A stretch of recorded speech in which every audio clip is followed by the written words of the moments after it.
Now this is case 3 type of problem. Here we are going to calculate the VThevenin and RThevenin. Why this is case 3? Because here we see there is no independent voltage source.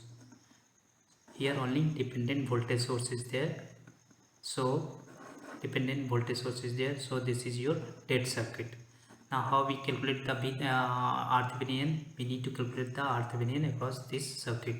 Now how we calculate? Just we apply external voltage. Suppose we are applying external voltage plus minus V, and across this the current I will flowing. The RThevenin will be this V that we have applied, V by this I will be our RThevenin. Now how we are going to calculate? Now suppose this is your V1. Now applying KCL. Now if we see this current comes here, this Ix, this will be going to this one and this one. Now Ix will be V1 by 2 plus V1 minus 2Ix by 1. Now if I see this Ix, is this Ix and I are same, so replacing Ix by I is equal to V1 by 2 plus V1 minus 2 I by 1 is equal to same as 1. Now this 2I will come here, 3I equal to 3V1 by 2. Now 3 will get cancelled.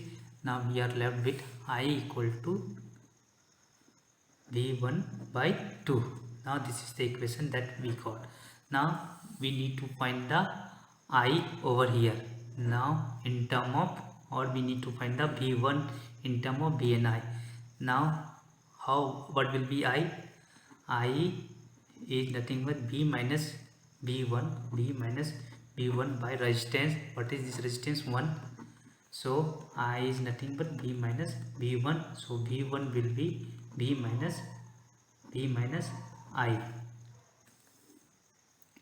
V1 will be V minus I.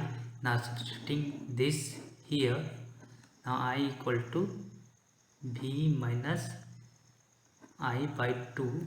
Now this will become 2I equal to V minus I. This is nothing but 3I equal to V.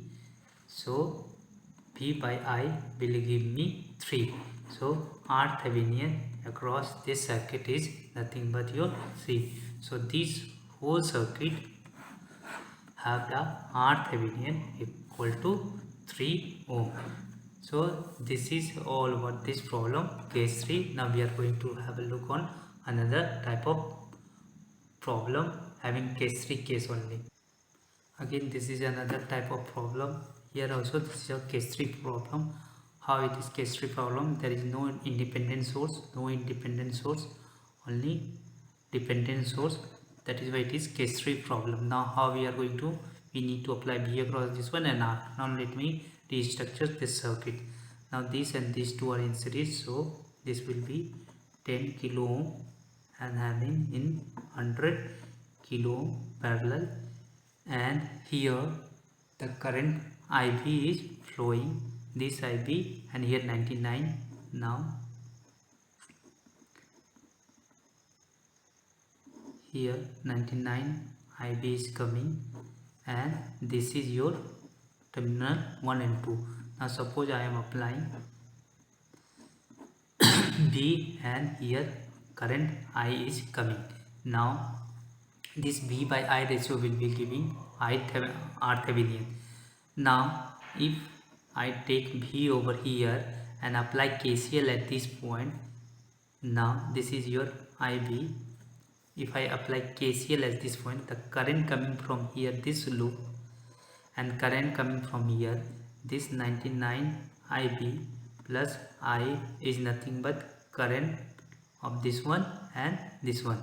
So V by 10K plus V by 100K is the equation that we got. Current coming from this circuit and this branch must be equal to current going to this branch and this branch. Now this is the IB that we are talking of. Now I is nothing but V by 10K plus V by 100K minus 99 IB. Now if we want to write IB, what will be IB? V by 10K or minus V by 10. IB will be minus V by 10K. Now replacing this IB over here, now the equation will be I is equal to V by 10K 1 by 100K and minus 99.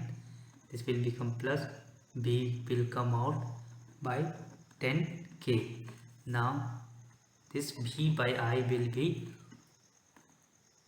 this 1 by 10K plus 1 by 100K plus 99 by 10K. Now if you solve this circuit, the approximate value will be V by I will be RThevenin will be around 100 ohm.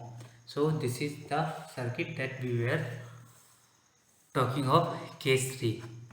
So this is the circuit of this type of circuit is called case 3. Now this is the how we solve the Thevenin equivalent, or how find the Thevenin theorem, Thevenin equivalent of this type of circuit. So this is all about the case 3 circuit.